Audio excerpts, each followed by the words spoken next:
Hi, in this video I'm going to show you how you can turn on the daylight running lights for this VW Touareg from 2005.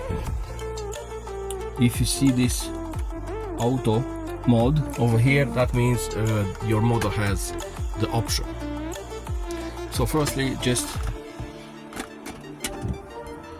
turn on the ignition.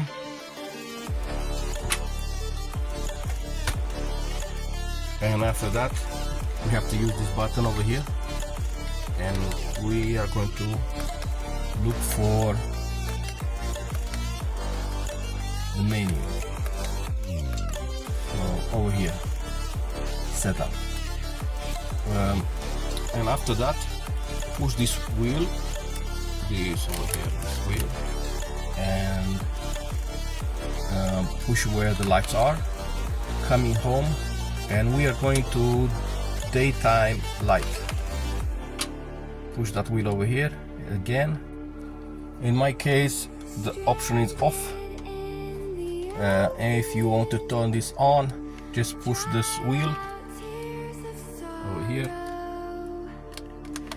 And now it's on. Thank you for watching, and please subscribe.